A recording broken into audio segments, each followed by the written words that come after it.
You walk into any gym on a Monday morning and what's the first thing you see? Dudes fighting over the bench press. It's like a sacred ritual. The bench press has been hailed as the king of upper body exercises forever. "How much you bench, bro?" is the universal greeting in gyms. But what if this bench press obsession is a bit much? What if it's a tyrant to our rotator cuffs? Despite its popularity, the bench press might be overrated. It could be holding you back or setting you up for injury. Today, we're diving into why this iconic movement might be doing more harm than good. And more importantly, we'll explore what you can do instead.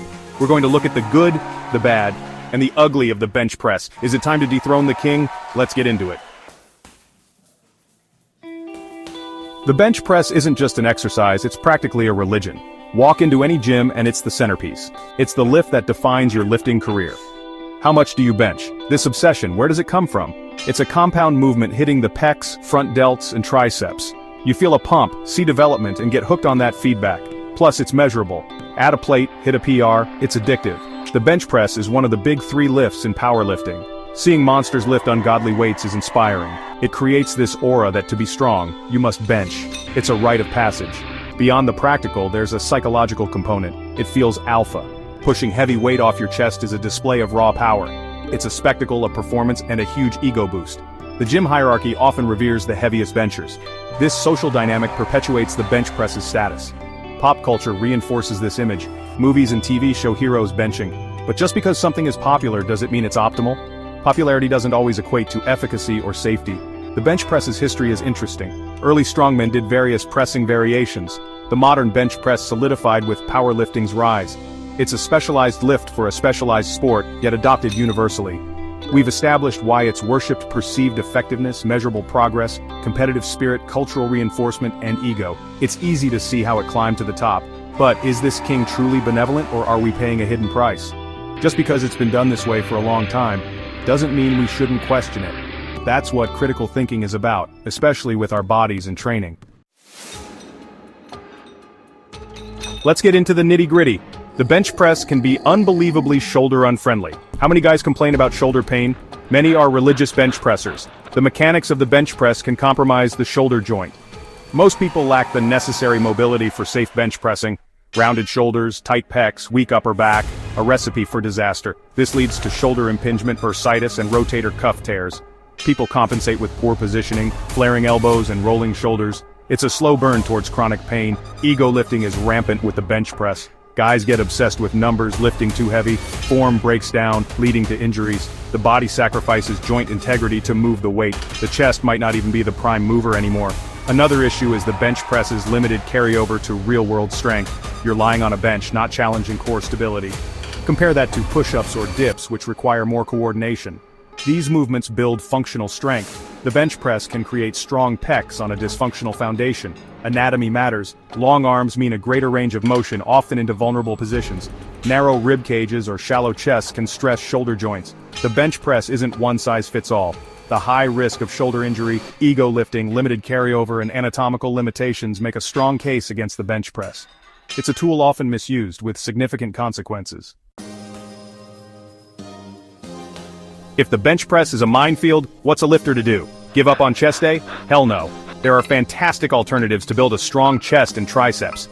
First up, the dumbbell bench press. Dumbbells allow for a natural range of motion. You can adjust your grip and track your wrists and elbows comfortably. This freedom of movement is huge. Dumbbells offer a deeper stretch and better pec contraction. Each arm stabilizes its own weight, ironing out strength imbalances. Next, weighted dips. Dips hit your chest, triceps, and front delts intensely. They engage your core and stabilize your shoulder girdle.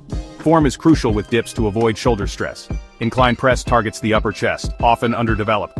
It puts less stress on the shoulder joint compared to flat pressing. Incline pressing can be done with a barbell or dumbbells. Don't sleep on bodyweight movements like ring push-ups or deficit push-ups. Rings build resilient shoulders and allow hand position adjustments. Deficit push-ups offer a greater range of motion. Both build functional strength and core stability. The bench press isn't the only path to a strong chest. Dumbbell presses, weighted dips, incline presses, and advanced push-ups offer unique benefits. Explore these options and see how your body responds. You might be surprised at the results. Train smarter, not just heavier. You might think I'm trashing the bench press, but that's not the whole picture. The bench press has its place and purpose. For powerlifters, it's essential. They need to bench press and get good at it for competition. Some people enjoy the movement and experience no pain. If it works for you, keep doing it. Individual anatomy and biomechanics matter. If you have the right leverages, the bench press can be effective. The bench press can be valuable when incorporated intelligently. Include exercises that strengthen the rotator cuff and scapular stabilizers. The problem is when the bench press becomes the only focus. It's when people chase numbers at the expense of joint health.